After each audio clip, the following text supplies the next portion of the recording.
विशाल जादुई सोने की दुर्गा माँ का घर।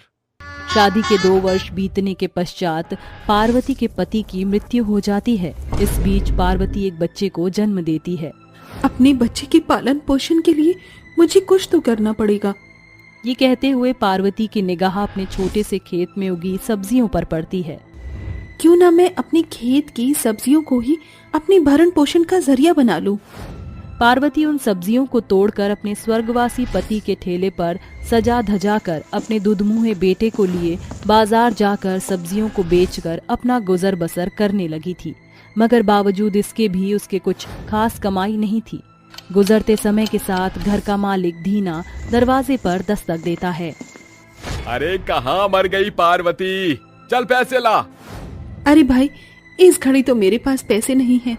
अरे मैं यहाँ तेरा दुखड़ा सुनने नहीं आया, दमड़ी निकाल। अगर घर का भाड़ा भरने की औकात नहीं तो उठा अपने इस सपोले को और जाकर किसी फुटपाथ पर भीख मांग। अरे तंग आ चुका हूँ मैं, 3 महीने से भाड़ा नहीं दिया। तेरे पास सप्ताह भर का समय है, या तो घर का भाड़ा दे या फिर चलती बन। धीना उसे खूब सारी खरी खोटी सुनाकर वहां से चल देता है, जिसके बाद पार्वती दुर्गा माँ के आगे अपना दुखड़ा व्यक्त करती है। हे जगत जननी, हे दुर्गा माँ, एक तो तूने मुझसे मेरा पति छीन लिया, अब मैं घर से बेघर होकर कहाँ भटकूंगी। रिश्ते नाते सभी ने मुंह मोड़ लिया है, एक तेरा ही सहारा शेष है माँ, अपनी बेटी की लाज रख। अगले दिन जब पार्वती देर रात सब्जी बेचकर बाजार से लौट रही थी तो एक पेड़ के पास उसे दुर्गा माँ की मूर्ति दिखती है। अरे किसने माँ की मूर्ति को इस बंजर बेजान पेड़ के पास रख दिया है, जबकि ये मूर्ति तो खंडित भी नहीं है। पार्वती दुर्गा माँ की प्रतिमा को आंचल से पोंछकर घर लौटकर अपनी दुर्गा माँ की बड़ी प्रतिमा के समक्ष ही स्थापित कर देती है। जय हो मैया, अब से आप भी मेरे परिवार की सदस्य हैं। रात ढलने के साथ सवेरे पार्वती पुनः उसी रास्ते से सब्जी बेचने बाजार की ओर बढ़ रही होती है। एक बार फिर उसे उसी पेड़ के नीचे एक और दुर्गा माँ की मूर्ति मिलती है। मैया की एक और मूर्ति? कौन है वो अज्ञानी जिसने दुर्गा माँ की कदर न जानी? पार्वती उस दूसरी मूर्ति को भी साफ सुथरा करके अपनी ठेले पर सवार करके सांझ को घर लौटती है। पता नहीं माँ, तुम मुझे ही बार बार क्यों मिल रही हो। अब मैं तुम्हें अपनी आंखों की झरोकों से दूर नहीं होने दूंगी। तीसरी दफा पार्वती को दुर्गा मैया की एक और मूर्ति मिलती है। हे जगत जननी, तुम्हारा तीसरी दफा मिलना कोई इत्तेफाक है या कुछ और? पार्वती तीसरी मूर्ति को भी उठाकर अपने घर ले आती है और एक साथ तीनों मूर्तियों की पूजा अर्चना करने लगती है। मैया, तुम 3 स्वरूप सांची में मुझ दीन दुखियारी के घर आई हो। कल से नवरात्रि शुरू होने को है, एक दफा अपने भक्तों को दरस दिखा देना दुर्गा माँ। पार्वती ये कह रही थी कि एकाएक तीनों मूर्तियां जुड़कर एक बड़ी मूर्ति के सांचे में स्थापित हो जाती हैं, जिसके साथ एक तेजोमय चमक पार्वती के पूरे घर में प्रकाशमान होता है, जो दुर्गा माँ के स्वरूप में बदल जाती है। दुर्गा मैया स्वयं मेरे घर में पधारी है, ये मेरी आंखों का भ्रम तो नहीं? पार्वती, तुमने मुझे दिल से पुकारा, भक्तों की पुकार सुनकर भगवान को तो आना ही पड़ता है। तुम मेरे सच्चे श्रद्धालु हो। तुमने मुझे कीच से उबर कर अपने मंदिर में स्थापना दी है, ये देखकर मैं प्रसन्न हूँ। कहो, तुम्हें क्या चाहिए? दुर्गा माँ, मुझ दीन दुखियारी के लिए इतना कर दो कि मुझ बेबस बेवा माँ और मेरे दूध मुही बच्चे का भरण पोषण हो सके। एकाएक दुर्गा माँ के हस्त चक्र से एक सोने का सुनहरे शेर की मूरत बाहर आती है और दुर्गा माँ कहती हैं, पार्वती, शेरा मेरा प्रिय प्राणी है। जब भी तुम मेरा नाम लेकर शेरा को पुकारोगी, ये सुनहरे सांचे में ढलकर तुम्हारी मदद करेगा। अब मुझे प्रस्थान करना होगा। दुर्गा माँ के ओझल हुए क्षण भर ही हुए थे कि धीना पार्वती की दहलीज पर दस्तक देता है। अरे ओ पार्वती का पिटारा, कहाँ छुपी बैठी है, बाहर निकल। अरे धीना भाई, अभी तो पैसों का प्रबंध हो ना सका। पैसों का प्रबंध नहीं हुआ तो उठा अपने यतीम औलाद को और दफा हो जा मेरे घर से, बहुत पैसे बचा लिए तूने। पार्वती एक हाथ में दुर्गा माँ और शेर की मूर्ति लिए और दूसरे हाथ में अपने दुधमुहे बच्चे को लेकर निकल पड़ती है। कुछ दूरी का पड़ाव पार करके वह जंगल में दस्तक देती है। तभी एकाएक मौसम का रुख बदल जाता है। तेज तर्रार आंधी के साथ सर आसमान बरसाती बादलों से सराबोर हो जाता है, जिसे देख पार्वती शेर की मूर्ति से कहती है, तुम तो जगत जननी की सवारी कहलाते हो। इस दुखद सुखड़े सफर में मुझे तुम्हारी मदद की जरूरत है। माँ दुर्गा के दयालु शेरा, मेरी मदद करो। मेरे बच्चे के बचाव के लिए मुझे बसेरे की जरूरत है। पार्वती के पुकारते ही दुर्गा माँ मूर्ति से निकलकर उसके सामने आ खड़ी होती हैं। साथ ही शेर की मूर्ति जीवित सुनहरे विशाल शेर में बदल जाता है। पार्वती, अभी कुछ ही पल छिन में शेरा एक सुनहरे जादुई घर में बदल जाएगा, जिस पर मेरा बसेरा स्थापित होगा। शेरा के सुनहरे घर के सांचे में ढलने के बाद तुम्हें किसी भी चीज की आवश्यकता होने पर तुम उस सुनहरी सीढ़ियों से उतरकर शेरा से जो मांग रखोगी, मेरा शेरा उसे पूर्ण करेगा। एकाएक सुनहरा शेर एक जादुई घर में बदल जाता है, जिसके भीतर से सोने की सुनहरी सीढ़ियां निकल जाती हैं और शेर की पीठ पर माँ दुर्गा स्थापित हो जाती हैं। पार्वती सीढ़ियां चढ़कर जादुई सुनहरे शेर के घर में आती है, जहां सारा घर सोने से सजा धजा होता है। पार्वती दुर्गा की मूर्ति को स्थापित करती है। हे दुर्गा माँ, अपनी बेटी को इस सुनहरे घर में बसेरा देने के लिए आपका तहे दिल से शुक्रिया। 2 दिन गुजरने के बाद पार्वती को बेतहाशा भूख का आभास होता है। मुझे खाने को कुछ चाहिए। अगर मेरे पेट में ही कुछ नहीं होगा तो मुन्ना के दूध के लिए आफत हो जाएगी। पार्वती अपने बच्चे के संग दुर्गा माँ की सुनहरे शेर घर से बाहर आकर बोलती है, हे माँ दुर्गा के बहादुर शेर घर, मुझे खाने को भोजन दो। एकाएक सुनहरे शेर घर के मुंह से 56 भोग का भंडार बरस पड़ता है। शुक्रिया मेरे दुर्गा माँ के दयालु शेर घर, मेरे पास पहनने के लिए एक भी कपड़े नहीं है। मेरे जादुई सुनहरे शेर घर, मेरी मदद करो। पार्वती के पुकारते ही एक बार पुनः जादुई सुनहरे शेर घर से सैकड़ों सुंदर कपड़ों की बौछार बरस पड़ती है, जिसे देख पार्वती बेहद खुश होती है। हे दुर्गा माँ के बहादुर शेरा, तुम्हारा लाख लाख शुक्रिया। माँ, तुम्हारे कारण मुझ दीन दुखियारी की दशा बदल गई। माँ, मैं आजीवन तुम्हारे इस उपकार के लिए आभारी रहूंगी। जैसे ही पार्वती की आंखों से आंसुओं की बौछार बरसकर सुनहरे शेर घर के ऊपर सवार दुर्गा माँ के पांव पर पड़ती है, माँ अपना स्वरूप धरकर कहती हैं, पार्वती, अगर तुम सचमुच में मेरी आभारी हो तो आने वाली नवरात्रि पर अपनी माँ दुर्गा को अपने घर बुलाकर 9 दिन मेरी उपासना करके मुझे तृप्त करो। माँ दुर्गा आपकी अभिलाषा को परिपूर्ण करके आपकी भक्त आपको हर्षित करेगी। ए जादुई सुनहरे शेर घर, मुझे माँ के 9 दिन की पूजा उपासना का प्रबंध करने में मेरी मदद करो। पार्वती के इतना कहते ही सुनहरे शेर घर के मुंह से नवरात्रि का सारा सामान उपलब्ध हो जाता है। पार्वती सच्चे मन से माँ दुर्गा की प्रतिमा की पूजा करके उन्हें प्रसन्न करती है। ये पार्वती की भक्ति भावना ही थी कि हालातों की मारी पार्वती आज किसी भी विलासता की वस्तु की मोहताज ना थी। सैकड़ों दुखों के पड़ाव से भी पार्वती की आशा माँ दुर्गा से तनिक भी डील डॉल ना हुई थी। इसी कारण वह भाड़े के छोटे से घर से सीधे शेर के सुनहरे जादुई घर में शानो शौकत से रह रही थी। राजा की 3 जादुई काली बेटी। रुक जाओ तुम तीनों रानियों, कहाँ तक भागोगी? हमें अपनी गति को और बढ़ाना होगा। पूरी प्रजा हमारे प्राण लेने की आतुरता में पीछे चली आ रही है। मगधीरा साम्राज्य की पूरी प्रजा राजा हरिश्चंद्र की 3 काली बेटियों रानी सुकन्या, संयोगिता और अपराजिता के प्राण लेने के पीछे पड़ी थी।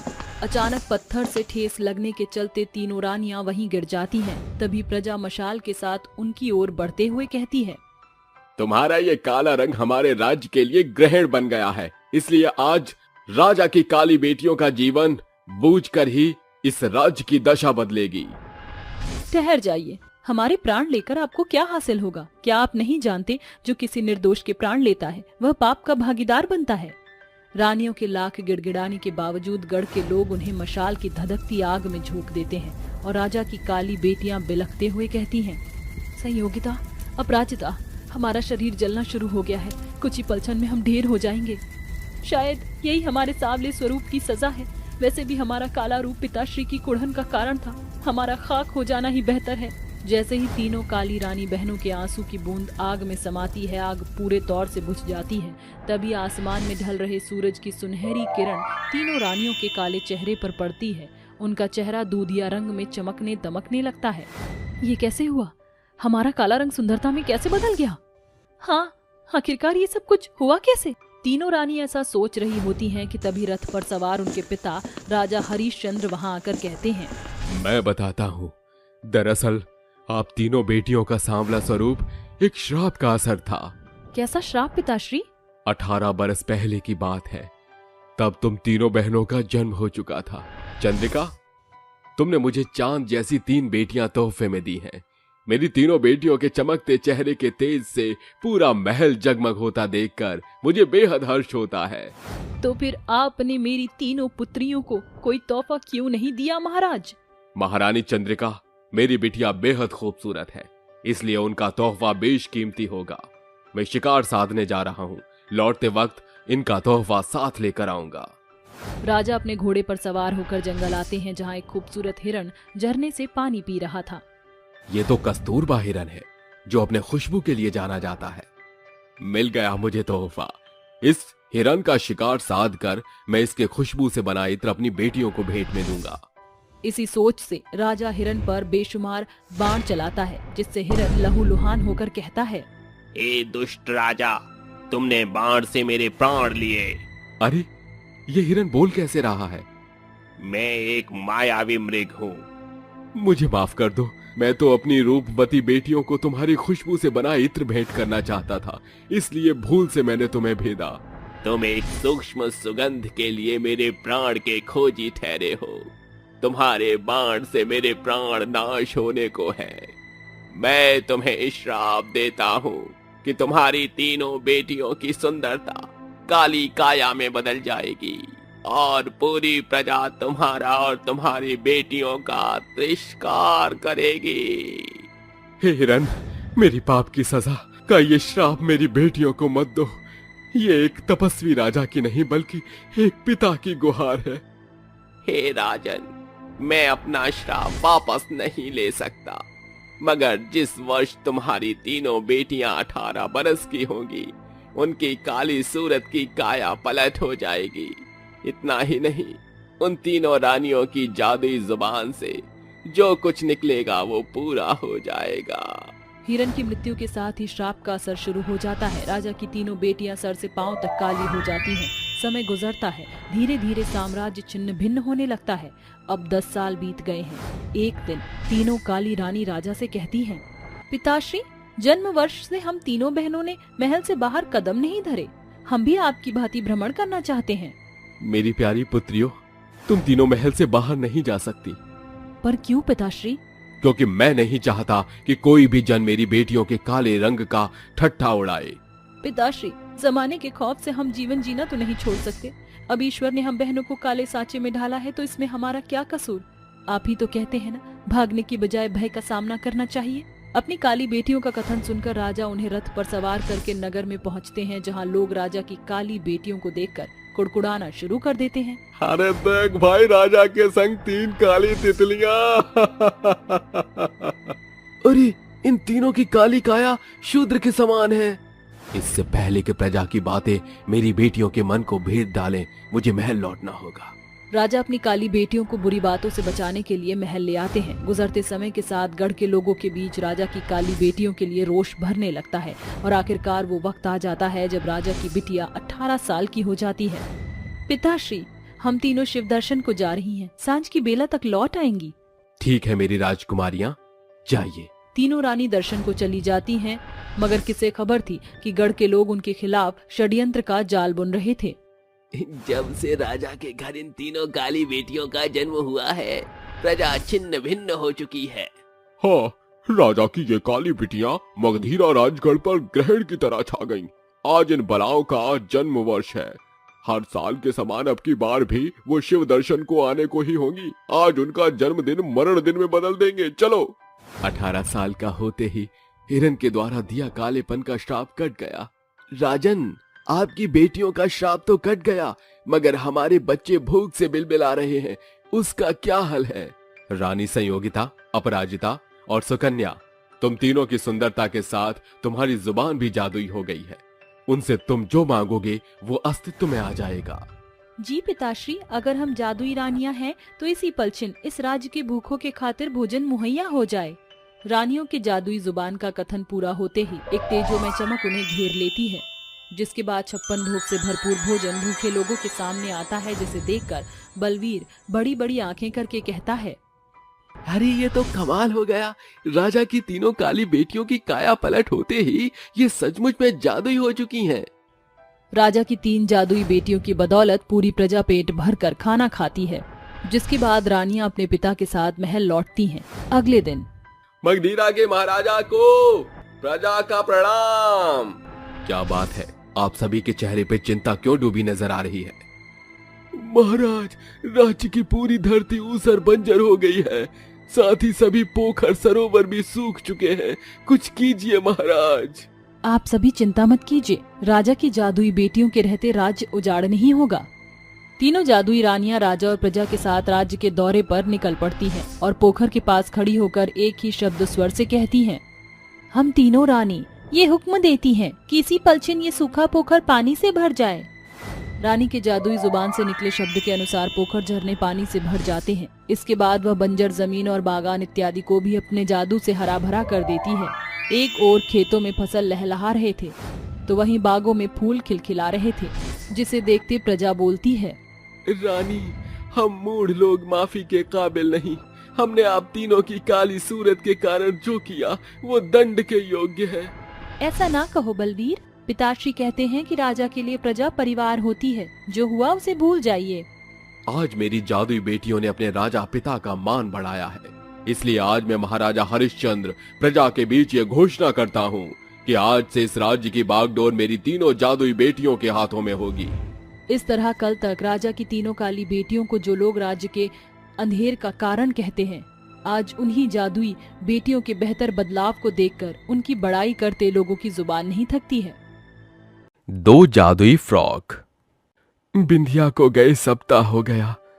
काजल को संभालना मेरे लिए कठिन होता जा रहा है। लाख कोशिशों के बावजूद भी मैं अपनी बेटी काजल की माँ का फर्ज अदा नहीं कर पा रहा। ऊपर से मेरे कपड़ों का कारोबार भी ठप हो गया है। अब मेरे पास दूजा ब्याह करने के सिवा कोई चारा नहीं, क्योंकि इससे काजल को माँ मिल जाएगी और मेरे घर को एक गृहिणी। रूपम काजल की परवरिश के लिए मोहना के साथ दूसरी शादी कर लेता है। शादी की रात। मोहना, मैंने यह पुनर्विवाह सिर्फ अपनी बच्ची की परवरिश के लिए किया है। उम्मीद है हम दोनों एक दूसरे की बच्चियों के माता पिता बन पाएंगे। जब आप मेरी अनाथ बच्ची को पिता का नाम दे सकते हैं तो मैं काजल की माँ क्यों नहीं बन सकती। मैं बतौर अपनी दोनों बेटियों से एक समान प्यार करूंगी। दोनों दंपति अपने सोच को एक दूसरे से साझा करते हुए नए जीवन की शुरुआत करते हैं। अगली सुबह काजल अपनी सौतेली सुंदर बहन रूपाली के पास आकर कहती है, रूपाली, चलो खेलते हैं। दूर हट मुझसे काली कुरूपा, मुझे छूने की तेरी हिम्मत कैसे हुई? मेरी सुंदरता पर अपनी कुरूपता का कालिक पोतना चाहती है तू?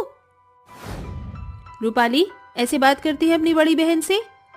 माँ, मैं इस कूड़े कीच को अपनी बड़ी बहन नहीं मानती। ये सिर्फ मेरी सौतेली बहन है। रूपाली रूखे अंदाज में काजल को कड़वे शब्द बोलकर वहाँ से चली जाती है। उसी रात।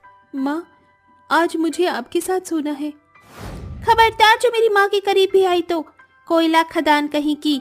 तेरी माँ तो मर गई है, ये मेरी माँ है।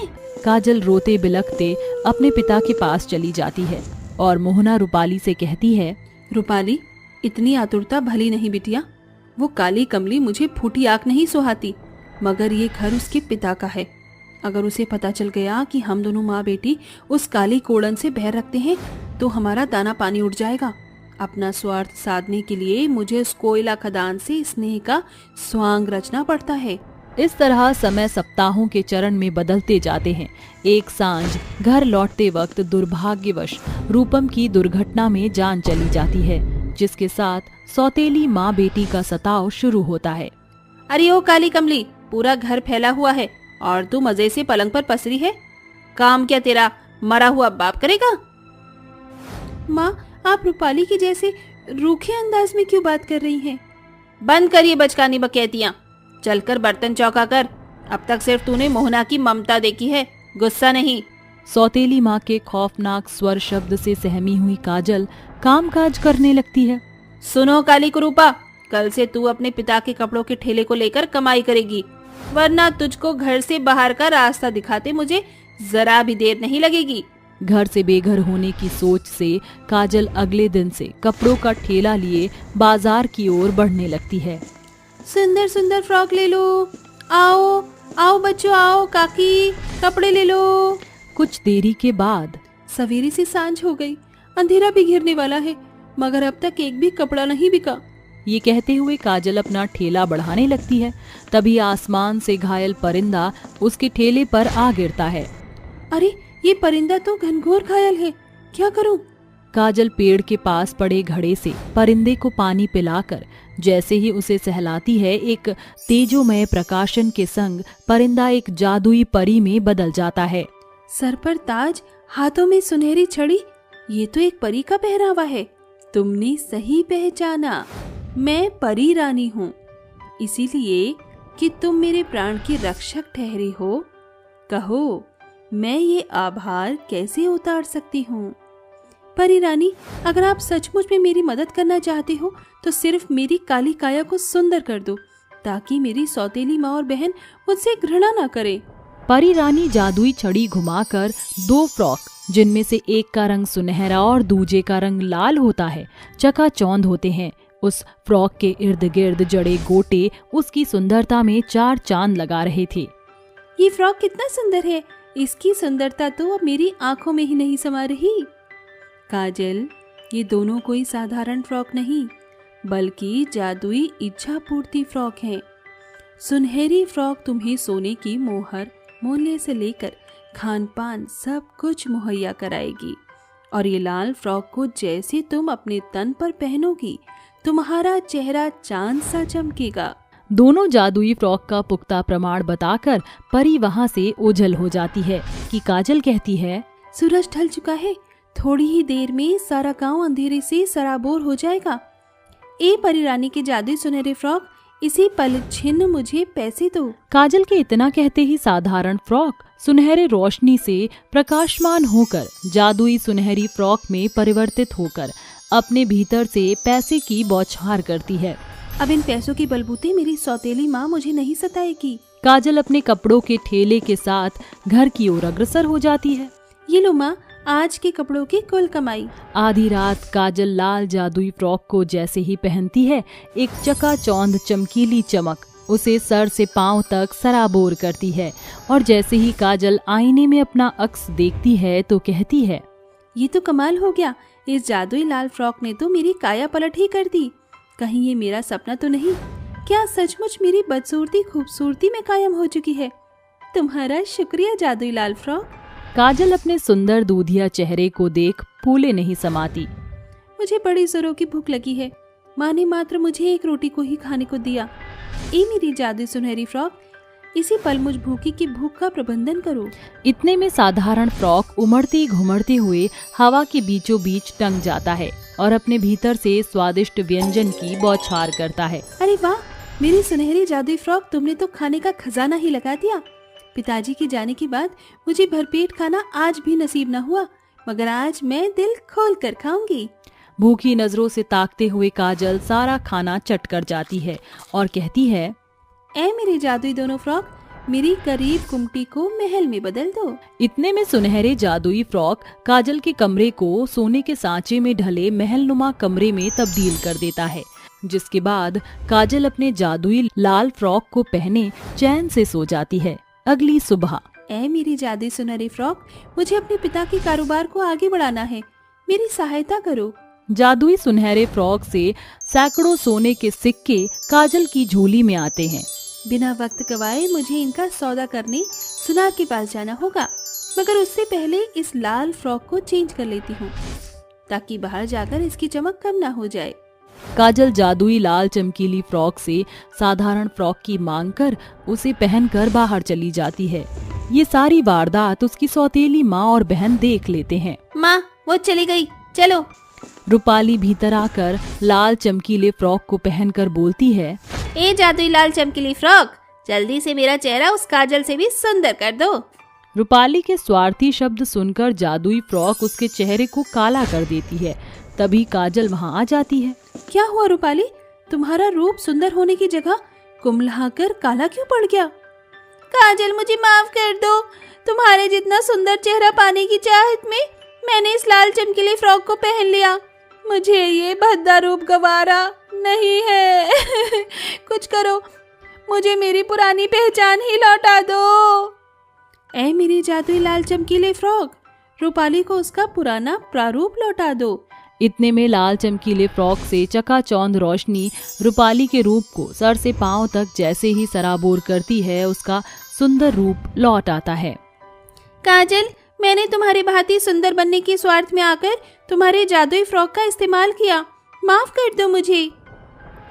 क्यों रूपाली, काला रूप तुम्हें चंद पल भी गवारा न हुआ? तुम दोनों माँ बेटी जब मुझे मेरे चेहरे को लेकर ताने मारती थी तो मेरा दिल भी यूं ही तार तार हो जाता था। काजल की कड़वी बातों से स्वार्थी सौतेली माँ बेटी का सिर नीचे झुक जाता है, जिसके बाद वह अपने बुरे रवैया में सुधार ले आती है और काजल का जीवन जादुई फ्रॉक की बदौलत फर्श से अर्श पर पहुंच जाता है।